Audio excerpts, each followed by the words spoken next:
प्यारे देशवासियों, नमस्कार। केंद्र सरकार के लिए कितनी शर्म की बात है। अब जैसे कि आप सबको पता है, पूरी दुनिया को मालूम है, आर्यन खान एक ड्रग्स केस बॉम्बे में चला है।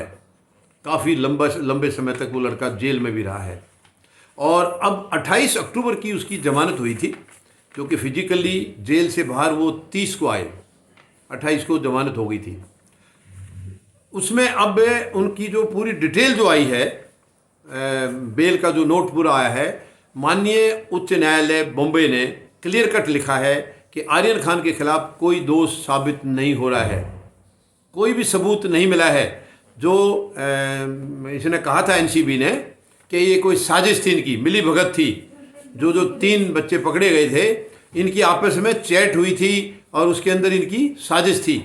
कोई भी व्हाट्सएप चैट से ये सिद्ध नहीं हो रहा है कि इनकी कोई कंस्पिरेसी थी या कोई इनका गलत काम करने का इरादा था। और बाकी 2 के पास चलिए थोड़ा बहुत उनका मिला है कुछ ड्रग्स, वो भी नाम मात्र क्वांटिटी में, मगर आर्यन खान के पास तो पर्सनल उनकी कस्टडी में भी कुछ नहीं मिला है।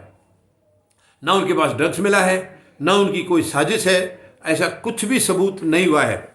और दूसरी शर्म की बात यह है कि अगर उसने ड्रग्स ली थी, ये साबित नहीं हुई है कि ली है, लेकिन अगर ली थी तो 25 दिन वो जेल में रहा है। 3 अक्टूबर को ये पकड़े गए थे, वहाँ 25 दिन जेल में रहा है। तो माननीय उच्च न्यायालय ने ये कहा है, ये पूछा है, तो 25 दिन में इन्होंने इसका मेडिकल तक भी कराने की ज़रूरत नहीं समझी। तो फिर क्यों, किस लिए अरेस्ट किया गया था? क्या सचमुच इसके पीछे कोई साजिश थी? ये एनसीबी की तरफ से साजिश थी? क्या था इसके पीछे? कुछ तो है ज़रूर, और केंद्र सरकार के इशारे पर हुआ ही है। क्योंकि केंद्र सरकार वर्तमान में ऐसी मानसिकता की है कि वो अपना जो इनकी नीति के खिलाफ, इनके किसी फैसले के खिलाफ अगर किसी ने आवाज़ उठा दी, उसको वो कोई ना कोई तरीके से ज़रूर दबाने की कोशिश करेंगे। ये गलत नीति लेते हैं, गलत फैसले लेते हैं, तो देश के अंदर गलत लोग भी मिलेंगे, लेकिन सही लोग बहुत ज़्यादा हैं। जो गलत लोग हैं वो इस सरकार का समर्थन करते हैं, सही लोग उसका समर्थन कैसे करेंगे? सही लोग तो गलत को गलत कहेंगे, सही को सही कहेंगे। तो इसी वजह से कोई ना कोई पीछे का उनका ऐसा था, शाहरुख खान का, जिससे केंद्र सरकार को चिढ़ थी, तकलीफ थी, नफरत थी। उस वजह से इस बच्चे को निशाना बनाया गया है, जबकि ये बहुत ही छोटी सोच है। मैं तो माननीय सर्वोच्च न्यायालय से निवेदन करूंगा, इस किस्म की मानसिकता की सरकार के साथ तुरंत कोई एक्शन लिया जाए, उसको बर्खास्त किया जाए, क्योंकि सरकार को कोई अधिकार नहीं किसी के भविष्य को खराब करने का। अब वो बच्चा 25 दिन जेल में रहा है, उनके भविष्य के ऊपर इन्होंने सवालिया निशान लगा दिया है।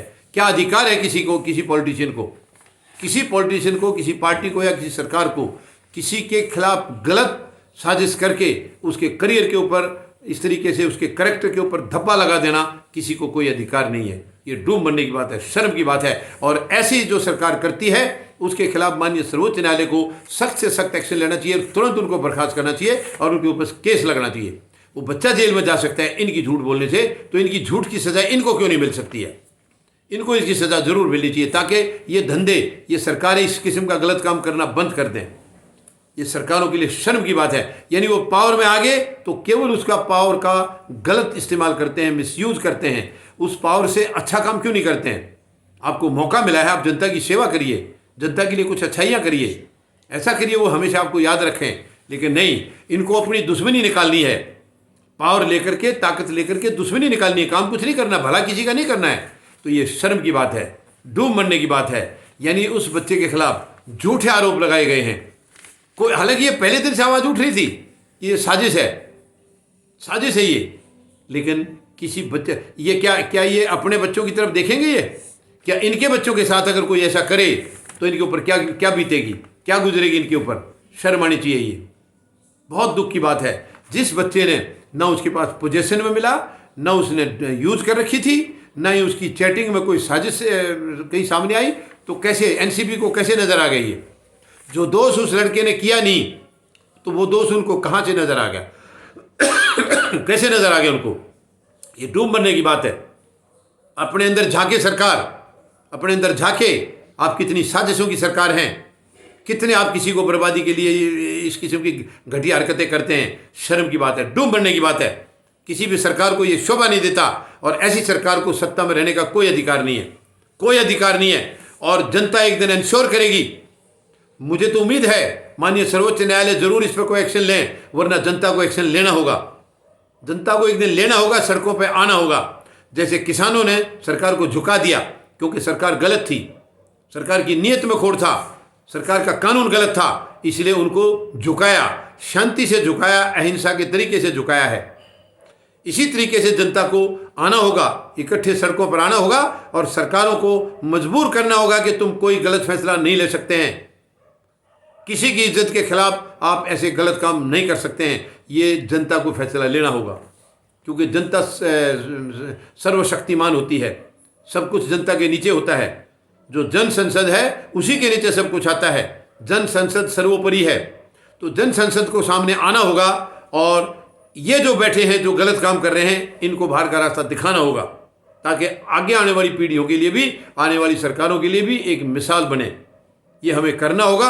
हमें देश को बचाना है, हमें भारत माता को बचाना है। ये लोग लूटने में लगे हैं, ये देश को कंडम करने में लगे हैं, ख़त्म करने में लगे हैं, कमज़ोर करने में लगे हैं। इनकी मानसिकता हम कभी पूरी नहीं होने देंगे, कभी पूरी नहीं होने देंगे। और फौजी जनता पार्टी इसी दिशा में बढ़ रही है, इसी दिशा में बढ़ रही है, क्योंकि ये सैनिक इसका नेतृत्व कर रहे हैं। और सैनिक कभी देश के साथ या देशवासियों के साथ बुरा नहीं कर सकता है, कभी बुरा नहीं कर सकता है। वो अपने देश के लिए, देशवासियों के लिए किसी भी हद तक सैनिक जा सकता है, अपने आप पीड़ा झेल लेगा, अपनी आहुति दे देगा जीवन की, लेकिन अपने देशवासियों तक कोई खतरा आने नहीं देगा। तो सैनिक इसका नेतृत्व कर रहे हैं और हम गंदी जो जिस पर जंग लग चुका है उस राजनीति का खात्मा करेंगे। हम शुद्ध और स्वच्छ राजनीति हम स्थापित करेंगे पूरे देश में।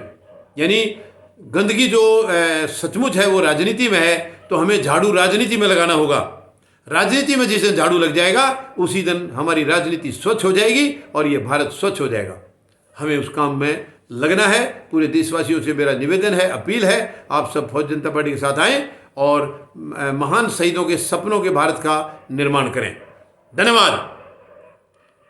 जय जवान, जय किसान, जय हिंद।